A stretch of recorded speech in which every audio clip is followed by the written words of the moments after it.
Welcome to another edition of the Bet the Process podcast, where Rufus is hell-bent on making fetch happen, or making video happen in this case.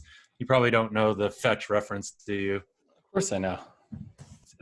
It's Mean from, Girls. what's that? Mean Girls. It's from Clueless?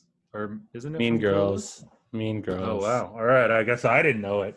Yeah. Rufus trumping me with some cultural references.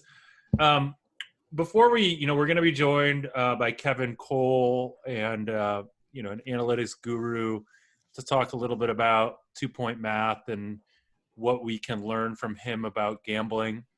But let's talk a little bit about some of the macro topics that have come up on Twitter the last couple of days or last week or so.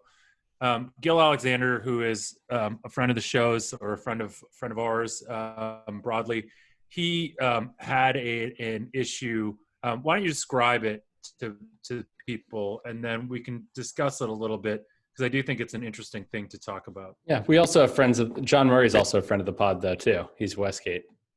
But what happened was Gill bet a future bet on the guy, I don't even know, I can't remember his name, who ended up winning the French Open back in January at 30-1 odds. Then he thought that the French Open normally is in like May or June. It got pushed back to October. The guy he bet on won, but the bet was no action. His money was refunded because the bet had been canceled back in March by the Westgate. They had canceled that pool, but Gill apparently did not know about that, and so he wasn't able to rebet it, and so he was upset about that. And the Westgate had tweeted out, or I guess it was Jeff Sherman and some other people had tweeted out in mid-March, or I think it was like March 19th or 20th, that they were canceling that French Open pool and going to be starting. And then they started a new one once it was announced when the French Open was going to occur, I believe. But I think they had trouble. Obviously, it's hard to get a hold of everybody, and so. Gill was upset about this, and the Westgate is, as far as I know now, has not paid him based off of that. Do we know if was that on a physical ticket or in the app?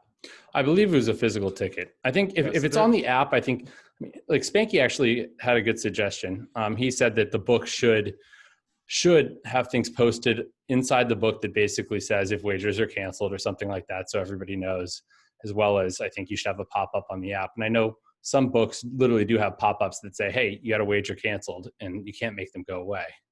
These are not legal U.S. books, but if you had a wager canceled. So, I think there is some responsibility for the book to let the user know, but at the same time, if somebody bets in person with a physical ticket, it's not like you have to give them your cell phone number or address to bet. Anybody can bet without any identification other than to show that you're 21 or over. And so how in that case is the book going to let people know?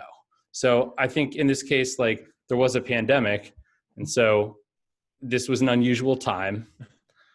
Really? What's unusual about it? But this is totally normal. I think what we're going through.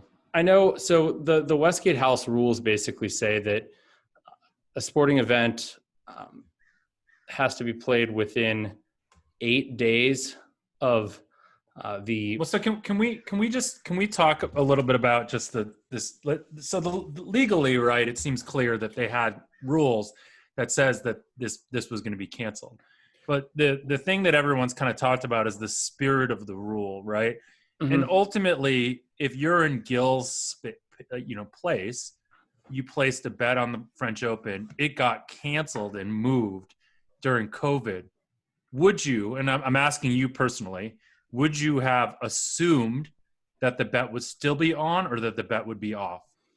I would have checked to make sure. I think that's kind of. But what would your thought have been? In this case, with the Westgate's house rules, I would have thought, given that it's a futures bet, that it probably would have been on. But at the same time, I wouldn't have known for sure, because different books are treating things so differently. Hell, William Hill recently, there was the Patriots game that got moved, and from a Sunday to a Tuesday or something like that. It was Monday. It was when Cam Newton came down Well, with no, COVID. But everybody else canceled that wager. Other books canceled it, but William Hill didn't. So all these books have different rules, is what I'm saying. So sure. I think as a bettor, you need to be pretty proactive Better about beware. checking the house rules and making sure, because so you don't get yourself into this situation. And I think the operator needs to do as good of a job as they can of letting people know if bets are canceled. So if it had been a straight matchup bet of some sort, somehow that you were able to get down on, you would have assumed the default then it would have been canceled. Because it was a futures bet, you assume the default was that it would still be valid. Well, I guess the question is, right, if you consider the French Open a futures bet, do you consider it an event or a future? And I think we all call it a future because it's in the future, but in the same time, it's not a future in the sense that it's like the culmination of a season. It is an isolated I guess the point that I'm trying to make, Rufus, is, at least in my mind, I would have assumed that it was canceled. Because, like, you know, at the beginning of the pandemic, no one had any idea when any of these things would be played or if they would be played. So I would think that the right thing, you know, again, back to the spirit of the law, the right thing would be to just cancel everything and kind of just be like, get your money back, because we have no idea when this thing is even going to go off, like, realistically. Like, there's, you know, we talk about futures bets being bad bets sometimes, especially ones that are, you know, like yes, no on a coin flip or something, because they tie up your money for so long. You know, but in this case, you know, it seems, I guess I hadn't followed a ton of what was going on. I knew that people were up in arms, and obviously when people are up in arms, you typically take the better side, meaning Gill's side. But in this case, I was just like, well, wouldn't you just assume that a futures bet that was made pre-pandemic on an event that got moved, you know, 8 months later or whatever, 7 months later, wouldn't you just assume that got canceled? I would, I guess. And maybe I just don't, I'm thinking about this the wrong way. Yeah, I would too. And at least I would probably want to check and make sure. And if I liked that particular tennis player, I'd want to see. And if it was canceled, I'd want to bet it again. Yeah, it does highlight, I think the other thing is that it does highlight how poor a lot of the processes and procedures for these quote unquote legitimate onshore books are, because they're not typically software driven. They've never been software driven. They've been like in venue, more, you know, collegial, like this whole, you know, it's just, they don't have processes in place for some of these things, unfortunately. Right. And I think, you know, Spanky's suggestions or whatever are good suggestions. And again, like the idea of having flags in the app and whatnot, of course, those are all good suggestions, but the general sports books, the software and the technology and the ops behind them need to, you know, move forward. Otherwise we're going to kind of look at this as a cottage industry for a long time. But I do think you will have cases that are gray areas. You will have disputes. I mean, it's inevitable. I tweeted about this, and I mentioned a dispute I had with the Westgate back after the Super Bowl in, I think it was 2016. It was the Broncos. It was the Broncos. It was one of the Broncos Super Bowls. It was a Von Miller, our friend. Well, I met him once. Remember that? Rufus and I partied with Von Miller at Wet Republic at a pool party. That was the same time. By the way, that pool party, the first thing I see when I get in there is Johnny Manziel double fisting Bud Lights. And and if you looked at the news that week, he had said he was in Vegas, but he was sober. And so I definitely snapped a picture of it. So I have that. But you're the guy. Guy. Well, I just kept it myself. But Von Miller. Who else did we hang out with at that pool party? Who? Von Miller's cousin. You don't remember. Entourage. It's okay. Who else did we? A survivor candidate. Brian Mead. A survivor. Oh, and the survivor contestant that you were on the plane with. Yeah. I don't remember her name, but she was like one of the all-time great survivor contestants. Parvati Shallow. Yeah. So anyways. So wait. Finishing my story though. I had a dispute over the grading of a tackles prop. So it was Von Miller over under 3 tackles, and Westgate's rules said specifically sacks do not count. So how do sacks not count as tackles? That's the weirdest thing. The thing is, sacks count as tackles in general. So if you have 6 tackles, in this case, Von Miller had 6 tackles, 3 of which were sacks. So I thought he had 3 tackles based on the wording of the prop. but it was graded in over, and 6 was the number. And so, and the Win had this written the same way. I think they might have just copied the Westgate. They graded it over as well. I went, asked them, I basically stated my case, and they said, okay. They refunded my money. Is it because it should have been a push? Westgate did not. And they basically said the wording was such to, I guess, not confuse recreational bettors, because otherwise they would see 6 tackles and 3 sacks and think it might be 9. But I didn't know this. I read this literally. It created extra work in my modeling. And so, so you mistook the wording because you thought that they were saying that tackles weren't included as sacks. I thought your sacks weren't included as tackles. Weren't included as tackles. Exactly, because it said sacks. But sacks do not count, right? So you're going to say, okay, and Jay Kornegay's so they should have said sacks don't count twice, right? But you're going back to the sort of the spirit of the wager argument that Captain Jack made, and Jay basically said that to me. He said, like, look, if you'd had any confusion, you should have asked. And he got how he understood after I explained to him why I read it that way. But at the same time, he said, they had paid out all these overs. They didn't want to pay out, like, if they would have to refund every under-better who bet it, not knowing that. I think as long as they're consistent, right? Well, in my opinion, I'll tell you now they have it worded differently. So it did help. But the thing is, there will be. So that's Rufus's legacy. Yeah, I've changed the tackle props forever. Yeah, but but the thing is, there will be these sort of disagreements or gray areas that come up from time to time.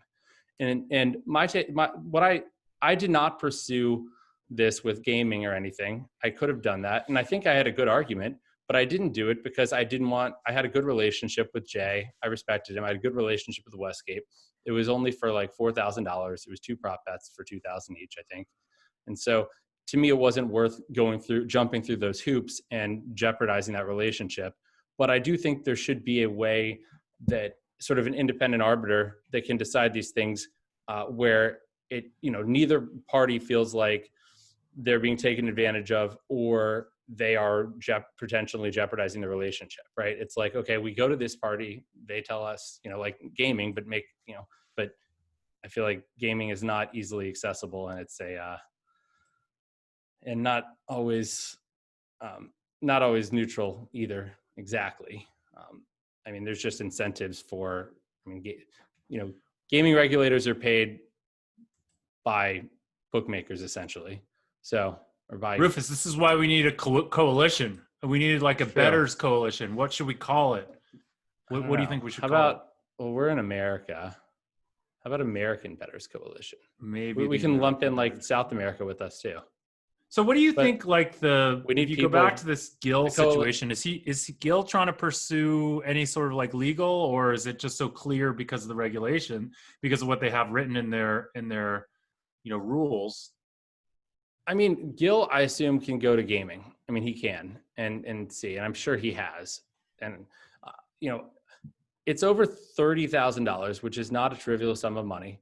And so I understand him exploring those options, especially because he feels like, at least I assume he feels like, he didn't know, he feels wronged, regardless of whether who is at fault, he feels wronged. And I think I don't fault him for going to gaming, right? What's the he should be able to go to gaming, but it shouldn't mess up his relationship with the Westgate. They shouldn't say, if you go to gaming, you're not allowed to bet there again. I'm not saying they've done that, but I feel like if you pursue these things, sometimes you feel like you're making an enemy of the book. Now, I think publicly venting about this is going to make an enemy of the book, but okay. What's the most wronged that you've ever felt? Was it the Von Miller incident, or what was the most wronged you've ever felt on a bet? That's a good question. I felt pretty wronged by the Von Miller, to be honest. I was pissed at the time. I just don't know how. Do you read it like me? Do you read it the way I do? Well, it says sacks do not count. So the actual thing said total tackles, and then in parentheses it said sacks do not count. Yeah, underneath it. I actually found it. I probably if I were, how much money did you end up having? Check my tweet thread. My tweet thread, because I literally found a picture of it from Rufus. How much did I have on it? How much money did you have on it? $4,000 or Okay. two bets. Well, there was one at the win too. So, and that was probably 1,000. So probably $5,000. And it was only a push rather than a loss. Maybe you should have asked, because it does seem weird that But sacks wouldn't count as tackles. It's been that way to me, it doesn't seem weird. Like, cause it literally says sacks do not count. I'm like, okay, this is straightforward. So and all the time you'd bet before that, it had never come up. Yes. There had, in 10 years of it, or I guess 8 years for me, there had never been a time where it was the difference between a bet winning or losing. Yeah. Anyway, we have Kevin in the waiting room. Should we let him in? Let's let him in. Okie dokie.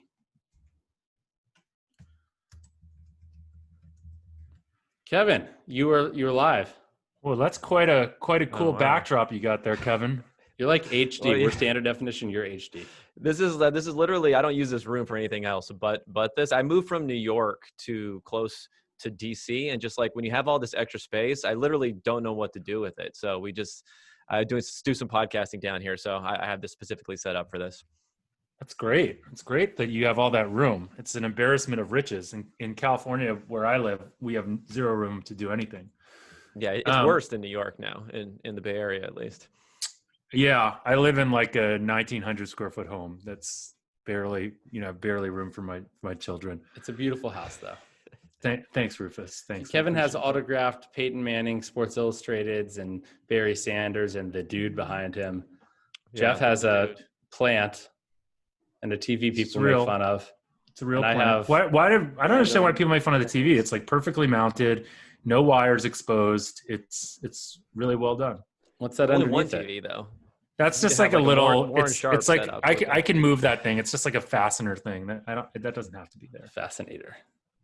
Kevin, thanks for joining us. Yeah, sounds like you've heard. We can start where it sounds like you've heard the debates between Rufus and I about the value. Well, basically about your value as a human being. Yeah. And more specifically, I guess your value to bettors, the kind of analysis that you do, because you don't bet yourself, right? No, I do not. Have you ever placed a bet? I have, but it's been probably like 15 years since I did so. Yeah. I mean, I don't know. It's just like work, family, kids, all that stuff. And maybe I just don't enjoy the sweat enough also. So that all comes into it. And I think maybe if I could step in and I could be really confident that I wasn't just wasting my time doing it and I had an edge, then that comes into it too. The sweat in and of itself is probably not enough for me. Do you think you have an edge? Like right now, if you were to try to start betting on games, like if we make you pick every NFL game on this podcast, do you have an edge? Nobody has an edge betting every NFL game. I'm gonna have a pretty strong kind of assumption prior that no, I do not have an edge on that. Now, if it came to something that's softer, like props, which I know is not real betting in your minds or some other people's minds. No. This is what got me into trouble in the Right Angle Sports Slack room, is that I said that someone said that I said that professional bettors don't bet prop bets. We had a whole discussion about this with Rob Pizzola last week. For the record, professional bettors do bet prop bets, I know, but it seems like very challenging to get a lot of volume down on them, the kind of volume that I know that most professional bettors need. So that's my disclaimer. We can move on. Go ahead. You would bet props because you think you could have an edge there. Yeah. I mean, I'm gonna like build my assumption for how successful I would be on how just knowledge of how sharp the market is. So that's gonna be first, and then I'll tilt off of that a little bit. But I think you have to be modest, and that's you should be tilting off of like a strong prior of how strong the market is, rather than saying I'm great, so therefore that's going to be my assumption, and then maybe I'll move off of that slightly by doing it the reverse way, and moving off of that by how strong you think the market is. So how do you think Rufus and I should use the information that you provide to become better bettors? I don't know. I mean, I was going to bring up, I have a lot of people who follow me on Twitter. So I don't know. I guess the market speaks somewhat to the fact that people must find the information useful. Now, whether it's useful in their betting lives or whether they find it useful just to know about football, I think that's part of it. But, I mean, work that I do work with projections. I do work with a lot of fantasy football stuff, which, it's not the same market, but you are part of this, projection, prediction, feedback, adjustment loop that I think a lot of bettors are a part of. But I wouldn't, if I was making recommendations, if I was touting bets, then I think it would be fair to be very skeptical of that. But if you want to maybe know a little bit more about some different trends in the game, or understanding it a bit, and then figuring out how that applies to betting, that would probably be the way to go about it. Okay, well let's take a few themes then that have come up that maybe it'd be interesting to talk with you about. Player value right now, so almost like replacement player value. You have Andy Dalton last week. Got announced, obviously the starter. The line opened, I think the Cardinals -3.5. And we actually talked last week on the podcast and said, hey, are the Cowboys going to end up being favored? They did end up being favored. So the line moved 4.5 points. Certainly 3-0 isn't the most important, but a fair amount of points. Do you think that was an overcorrection based on what or would you say that was the -1 was the right market? And then how do you think about the Cowboys with Andy Dalton going forward? Yeah, I mean, I think, it's really tough with hindsight to think about these sort of things. But no, I don't think it was necessarily an overcorrection. The problem with Dalton in particular is we have a pretty limited sample of what he did last year.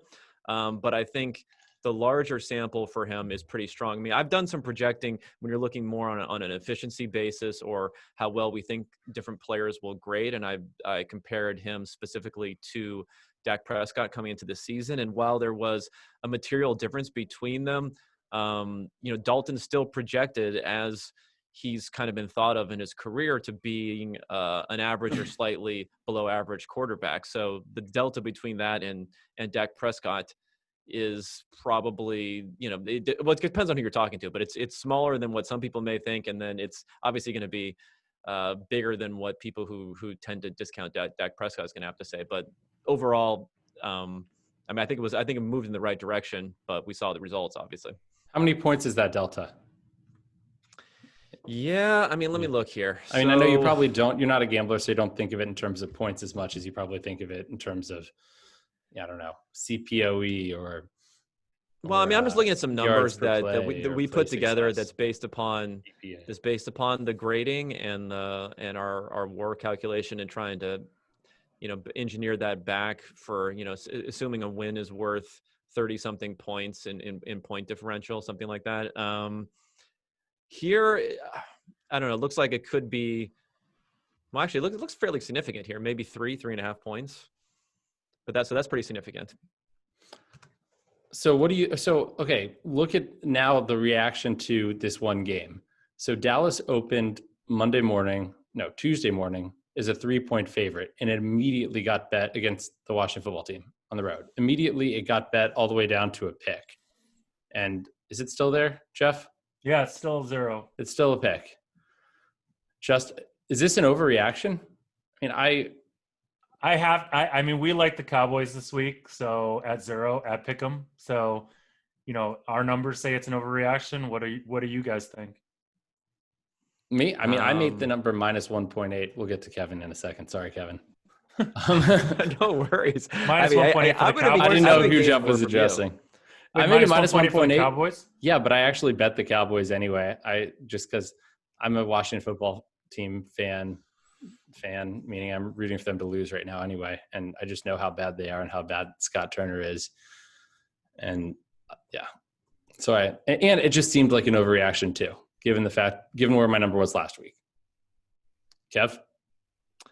Yeah, I mean, I think we have it as I'm going to rely more upon what the numbers that we have in our system here than my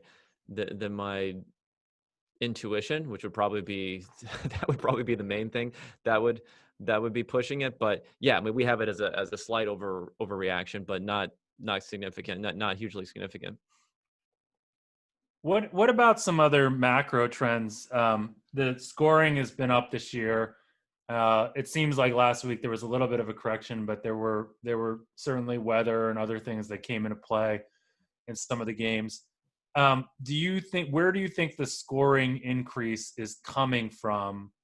That's my first question, and then I'd love to tackle home field after that. So first question is scoring increase. What do the analytics say about it? Is there any theories that you guys have at Pro Football Focus? Yeah, it's interesting. I was just before I hopped on here, I was talking to Michael Lopez, who's the director of data and analytics at the NFL. Mm-hmm. So I'll just steal what I asked him, because I basically asked him the same thing, and then he was telling me, and then combine that with my own research. I mean, there's some obvious things that are happening. Penalties are down. Holding in particular, offensive holding is down. Defensive holding is also down somewhat, but not enough to offset offensive holding being at 60% of the level that we've seen over the long term, even down even more than what we saw last year, because holding was up because there was some guidance change the first few weeks of last season. So that's something that you can really you can point to. Quantifying it is a little bit more difficult, because even if you tried to quantify the points gained by not having those penalties, there's also the feedback loop effect of, well, maybe teams are just holding more, right, and not getting caught. So then therefore there's also a benefit of that. So I think that's something that's big. But there's really just across the board efficiency gains, whether it's passing, running. There were fewer pre-snap penalties. Maybe that's a crowd noise sort of thing.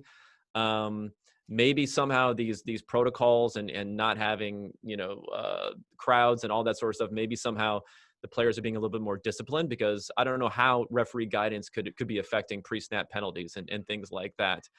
So I think that's also driving scoring quite a bit. And then maybe, how fair this is or not, I think the level of quarterback play across the league is fairly strong. Like the 5 worst quarterbacks are probably better this year than we've seen in previous years. But at the same time, we're seeing career years from veteran quarterbacks across the board. So there's some stuff going on. It's just really difficult to get our heads around exactly what it is. Do you think there's any truth to coaches playing more optimally now? I mean, they're definitely going for more. Are people is there more passing? With the exception of the Cowboys, are people starting to call plays more optimally? Are we seeing that at all? No, I mean, Cowboys are insane, right? Like you just watch the situations that they put Dak and Dalton in, and it's anyways. Well, I mean, they hired a bunch of people from his employer, so I don't know if that's.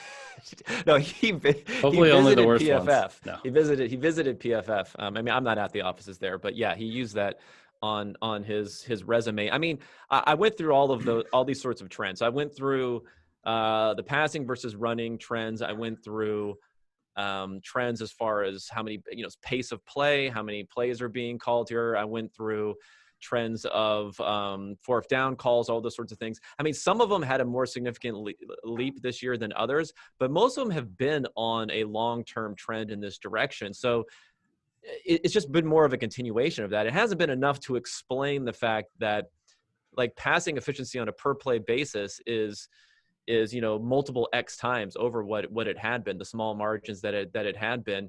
And you can't really, I don't think you can really explain that, even though teams are throwing a little bit more often on second and long, or they're going for on fourth down a little bit more often than they have, things like that. And the trends of shorter passing, higher completion percentage, that's been happening for a while. And that's accelerating to a degree too. The teams are throwing shorter passes, but they're completing them more often. So they're getting more efficiency out of it. You still don't see enough to really explain this huge uptick year over year though. So are we just saying that this is noise then? Or do we have to keep kind of examining different theories that we might have and seeing if those theories are true or not? We know that like a lot of the analytics stuff that we know is good for the offense, right? So if there's it's just like in basketball, right? In basketball, a lot of the analytical trends that people knew, like were more efficiency on offense, faster pace of play, they move scoring up. Is that just same thing happening now in football at some level, where it's not any one thing per se, it's just becoming more efficient? And then if you couple that with no crowds, so there's fewer pre-snap penalties, and holding maybe have been a instruction because there's always that adage you could call holding on every play, and so now they just say, hey, it's a judgment call, why don't we call holding a little less, right? Yeah. I mean, like I said, it's difficult because you can't really pinpoint the value of each particular one.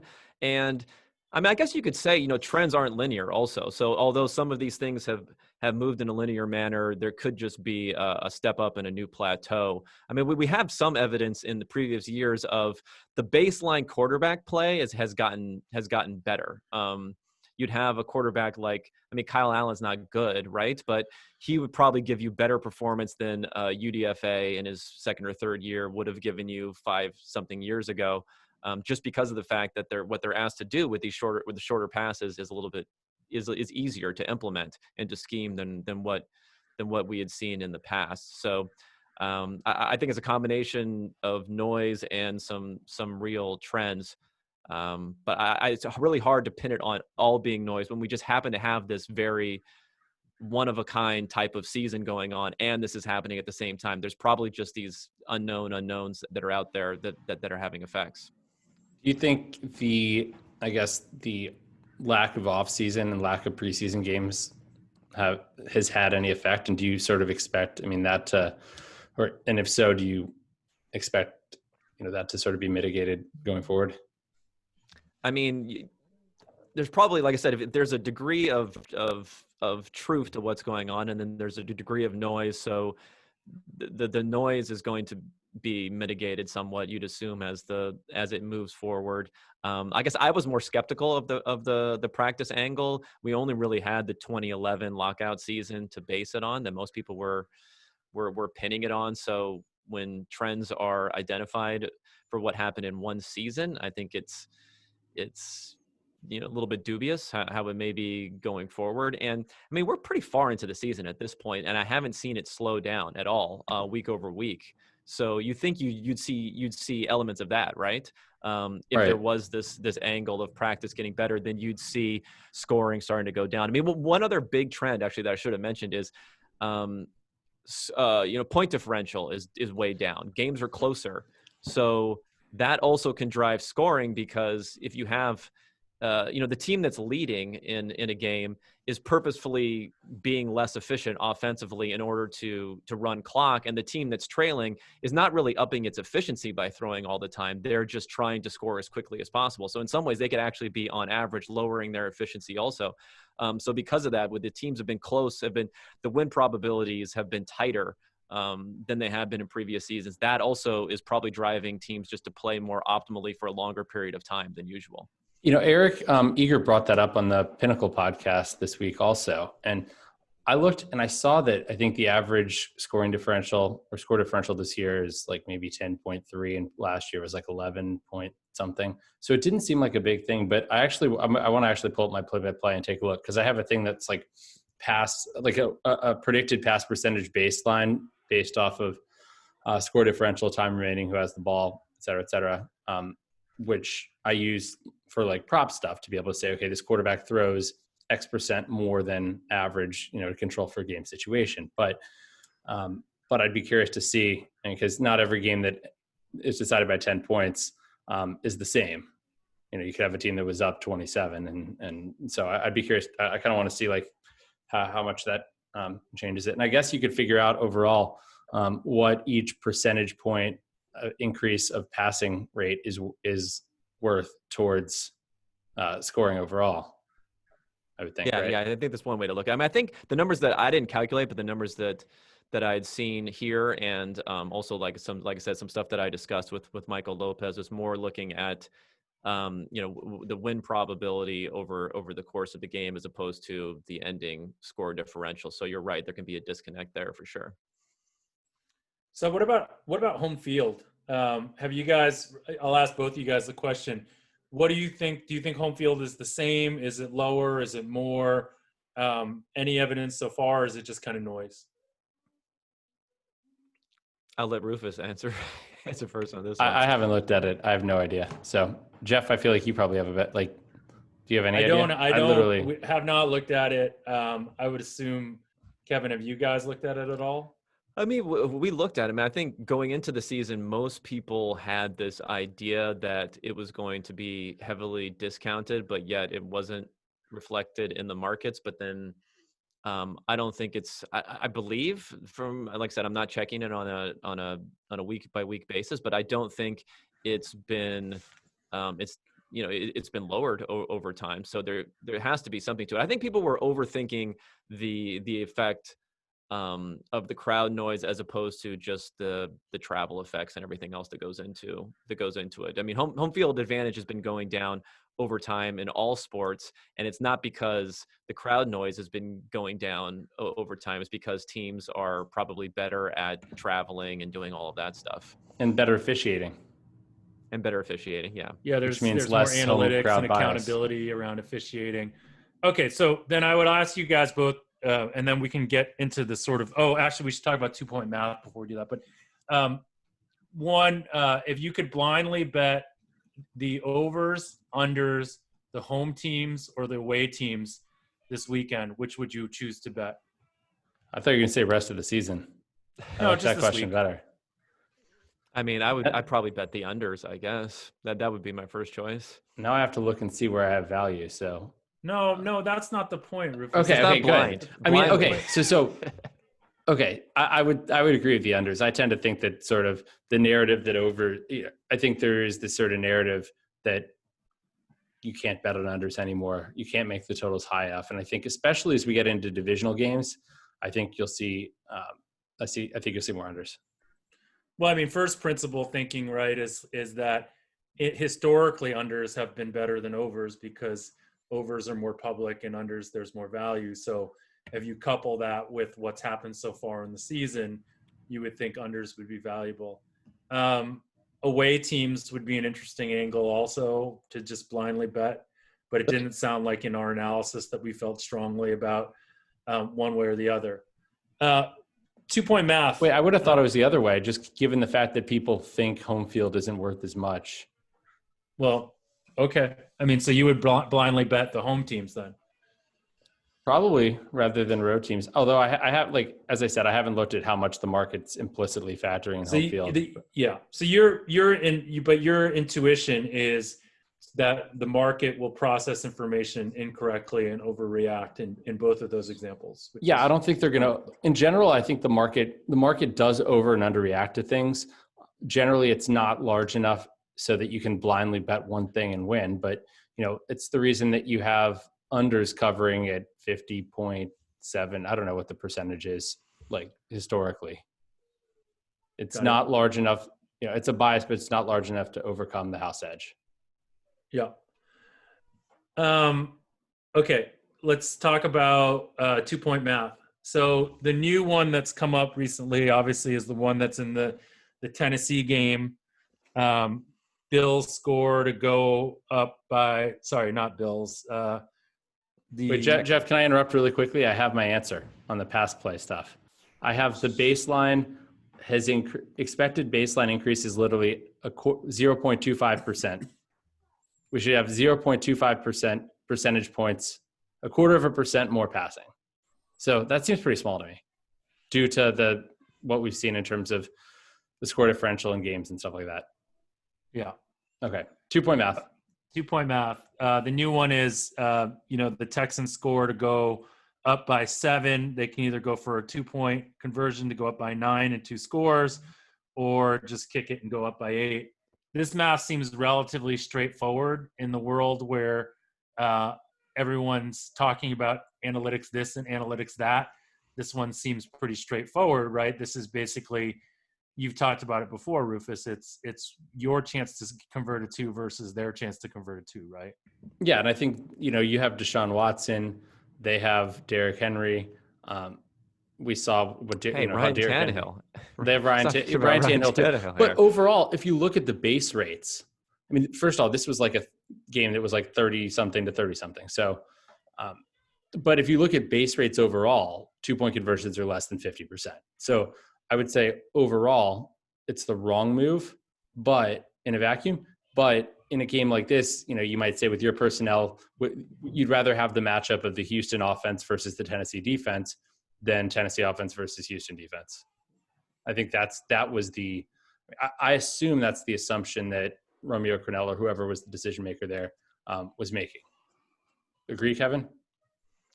Yeah, I mean, that's going to be the big thing. I mean, this is one of these circumstances, and it's, it's so close that if you're gonna model it on league averages, it's gonna tell you there's a slight advantage to kicking the extra point versus going for two. So, I mean, I think the only thing that the most interesting thing about this is that people generally people discount too much the difference between going from 7 points to 8 points, because it's still a quote unquote one score game. So I think that's why the reaction that you saw, depending upon, I guess, who you're following on social media, was very positive about this move, as if it was the obvious thing to do. I mean, I would naturally push back against that assumption, because going from, people are not thinking about how it really changes the game going from 7 to 8. Well, yeah. I think one of the interesting points here, right, is that the analytics in this case would tell you to kick it, right? Classic slightly, analytics, very slightly, yeah. But I know I'm not. Yeah. But like all of these, right? Even the Seattle Seahawks and the Vikings one, that was a slight one either way. And I saw that you said, hey, before you actually had run it, you thought the better thing for them to do there would have been to kick it. I think that's what you said on Twitter. And I'm not criticizing that, because again, like this is this whole concept that people are lumping aggressive play into the analytics bucket. Like anytime someone does something aggressive, they say that's what analytics will tell you. But in this specific case where we talk about the Texans and the Titans again, that this analytics would tell you the opposite, right? So just I think that's a problem. But again, that Vikings call, I believe, was also an 8-point thing, right? That people are probably undervaluing the 8 points. And I mean, if you want to focus on results, the Seahawks tried to do the 2 anyway to move it to a 3-point lead, and they failed on the 2, right? So, but they would have called a better play if they had needed it. They didn't need it. Well, they also converted a 4th and 10, and they converted a 4th down near the end zone and all that sort of stuff. 4th and 8, and just it was pretty insane. So wait, what about, let's go to the Washington Giants game, because I think that's an interesting one. Ron Rivera decides to go for, quote, the win, and the announcers are like, this is the game. How much time was left? 38 seconds, I believe. So it's close to the game, right? Definitely wasn't the exact game, right? Right.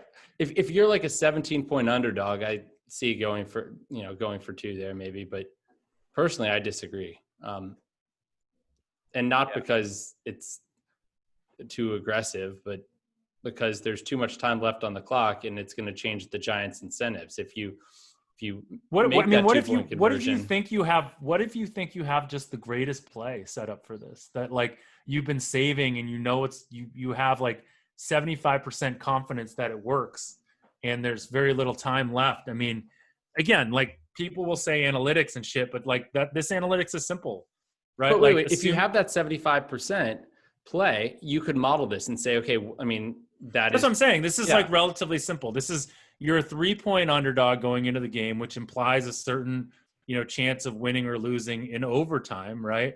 And you add on the fact that like they're actually going to get the ball with a chance to beat you anyways, right? So, but I guess going for it doesn't.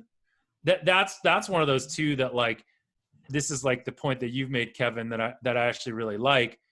If you go for 2 and get it, you're creating a much more aggressive opponent with that last 38 seconds, and the chance for you to lose in overtime, in regulation, has probably gone up a lot, right? Yeah. I mean, normally the tipping point on these things, well, number one, it depends on how many timeouts. I'm not sure how many timeouts the Giants had there, but normally it's more around like 20 seconds would be like a tipping point here, and that's 39 seconds, especially if you have a timeout, is actually a lot of time to get a field goal in today's NFL, where these kickers can kick. Yeah, but I mean, in a tie ball game, you get a kick into the end zone, you throw an incomplete pass to start.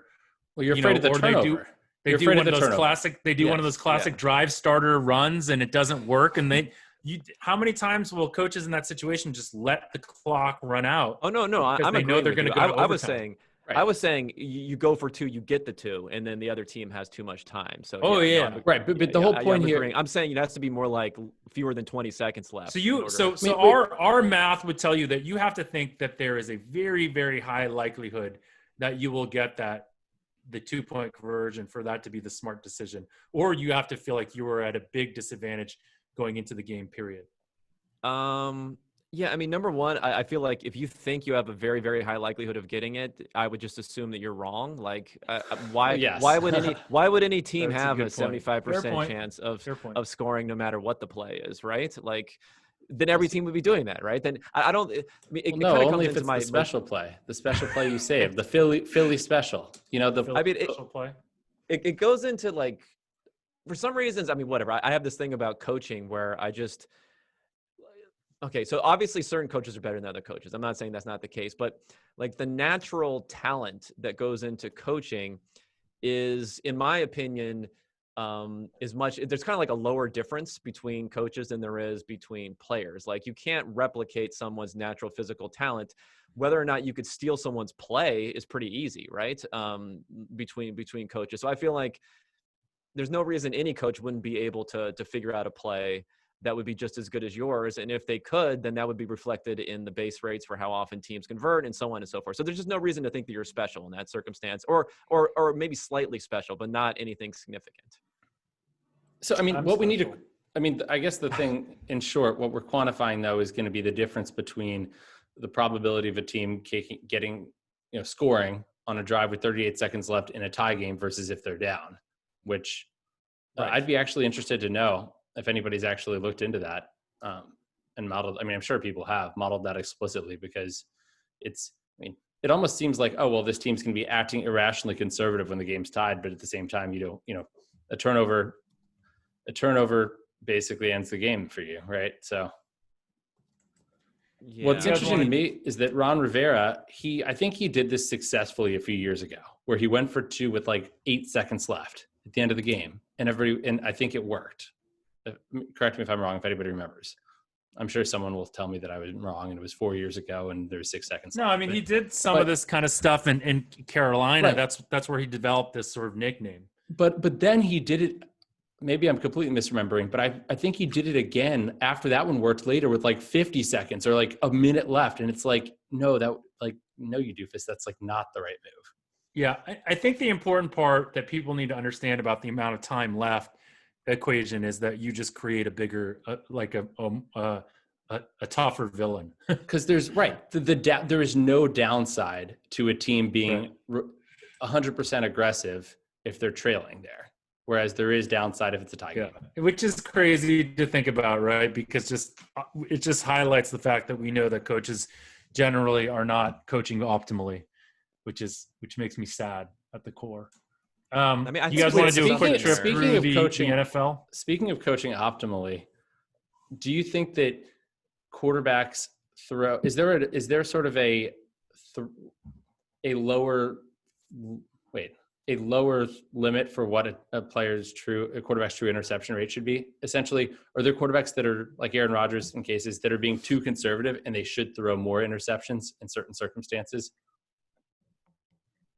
Yeah, I mean, I think that's probably that's probably the case. I mean, it's difficult to, like you said, to model something like that. But I think, check who it was. I think it was Peyton Manning had one of the best. I was trying to do these curves of win probability and interception rate and things like that. So he was one of the best as far as tracking is concerned. I mean, even Tom Brady actually threw quite a few interceptions. When again, he's seen as someone who never throws interceptions, but that's really more of a function of the fact that he's never trailing than the fact that he's not willing to take more risk when he is trailing. Okay. You guys want to do a quick trip through the NFL? Let's do it. I'll tell you some of the games that we like. On Thursday night, we like the Giants plus the 4.5. Eagles are a very interesting team. Last week, their line, I don't know if you saw, Rufus, that line closed at 10. Eagles were a 10-point underdog. Yeah, I got 10.5. I was able to get 10.5. You ended up playing the Eagles? I played them at 10.5. Jeff, I had a 6-2 NFL week.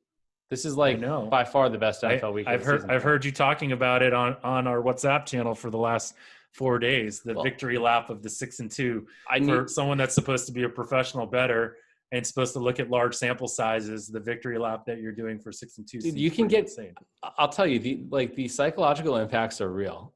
I was talking with Preston, and he was saying he was gun shy on something after NFL Sunday, and I was like, man, I was gun shy all Sunday because of how Saturday went and how the NFL season's been so far. So I think it's psychologically, it feels like now I have a little more rope mentally. Kevin, you have any thoughts on this Giants-Eagles game? Eagles obviously have had a bunch of injuries in their skill position players. The Giants, do you think they have a above average defense? It's certainly the stats say that the defense, at least traditional, is pretty reasonable. And people had thought their offense, obviously they lost Barkley, but Jones, I think some people thought he would take a step up and has reasonable weapons. Any thoughts on this game? Yeah, I mean, I don't know. It's just kind of been this is I mean, you mentioned the injury, so that's probably the biggest factor going against the Eagles. And no, I don't think their defense is, I mean, not by our metrics, their defense is still pretty well below average as far as the Giants are concerned. What would be where they have potential to get better is offensively. They just hadn't really been able to get in the end zone and score many touchdowns, despite the fact that they've been moving the ball okay. I mean, not great. So there may be some upside there. I mean, I guess if you had to lean in one direction, probably the Giants sounds reasonable, but I don't know how to quantify this many injuries when you have such a cluster like this. Yeah. I mean, I make the number 6.5, and I'm not going near the Philly side of the 10-foot pole. And I also agree that the Giants defense is bad. They've been playing, if you look at the situations they've been playing from behind, or they've been facing teams that have big leads. So the yards per play and stuff is going to be a little bit different as a result of that. Their baseline is going to be lower. How about this Cardinals-Seahawks game? Seahawks -3.5. Arizona was a team, I think, last week that people were getting a little bit down on.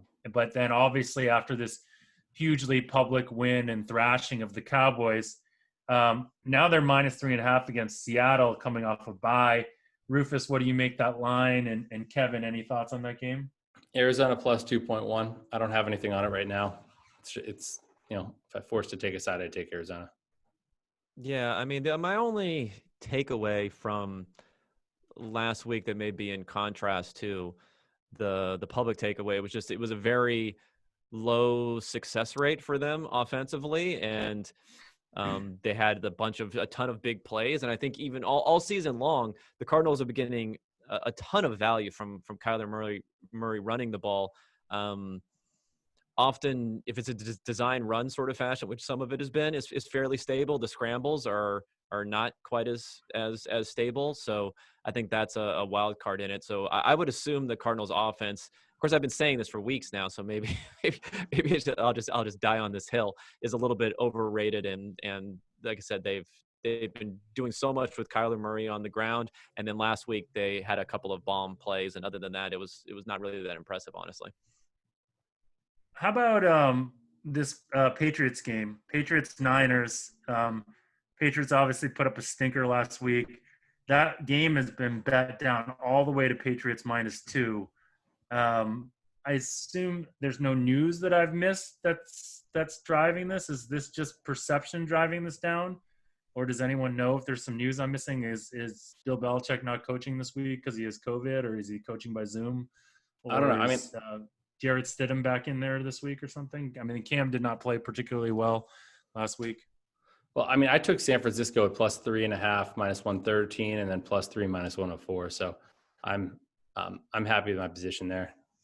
I think San Francisco has been oversold due to injuries. They have a lot of injuries, of course, on defense, but and just how they play. I mean, everyone and their mom was on the Niners on Sunday night against the Rams, and then they had that sort of public beat. I mean, it wasn't a beatdown, I guess, because in the second half they really didn't do very much offensively, but they controlled that game pretty well from the jump. I was on San Fran too. There, no, everyone. I think everyone was. I mean, we were on it, and I think our bearded friend was on it, and you were on it. I think that was like a party game, but there was also a party game because everyone was on Dallas on Monday night, and that didn't work out particularly well. I didn't end up on Dallas because I never got the +3, and I wasn't going to play it at +2. Right, but if you had gone if you could have gotten +3, you would have taken it for sure. Kevin, any games this week stand out to you as interesting games from a betting perspective? I don't know if you go through the board and look at the board at all. Yeah, I mean, I was looking. You mentioned the Patriots. I think I think there's just more questions about that Patriots offense than what we thought going into the season. And we were coming off of back-to-back poor performances. They throttled the Raiders pretty well, and then they passed well against the Seahawks. But other than that, the passing game is just totally non-existent. So I think that has something to do with why people are getting down on them. I don't know if I'd see why the 49ers would be. Obviously, they had a good result last week, but I don't know if that would be filtering through during the week as we're going on here. So that was one of the more interesting ones I was looking at. Well, Jimmy G now, I mean, I feel like he's going to be a little bit better every week with the high ankle sprain. And you could see him miss some wide open guys last week. Oh, narratives. All right. Any other last games? He's a big upgrade over Beathard, in my opinion, and Mullins. So. Got it. Yeah. You want my games? Yes. Okay. I took Jacksonville at 10, 9.5, and 8 on Monday. That's down to like 7.5 to 7. So I make that. We like them at 7.5 personally. I make that 5.5. So I like that. I think, Herbert is getting a little too much respect, I think. But as Kevin said, rookies are better now than they used to be. So I think I probably am a little bit low on rookies as a result of that, rookie quarterbacks. And the ones you'll never see coming. I like the Saints at -7 now, and I like the Jets at +13. Is it still +13? It is +13. And plus I have 13 minus 108. So everybody telling me I like the Jets. I still have the Jets as the worst team in football. I just don't have them as like a JV college team. All right. Kevin, thanks for joining us. Love to have you on in the off season, and we can dive a little bit more into like the nerdy stuff that you work on, and we can maybe give you a little bit more lead time, but we want to have you on for a while. So thanks for joining us. Yeah, and with that, we'll see you guys all next week. Thanks, Kevin. On this week's Bet the Process podcast, we have Kevin Cole from Pro Football Focus, and Rufus and I talk a little bit about the Westgate Gill Alexander fiasco and actually give some picks at the end. So with that, let's start the process. All right, bud. I'll see you.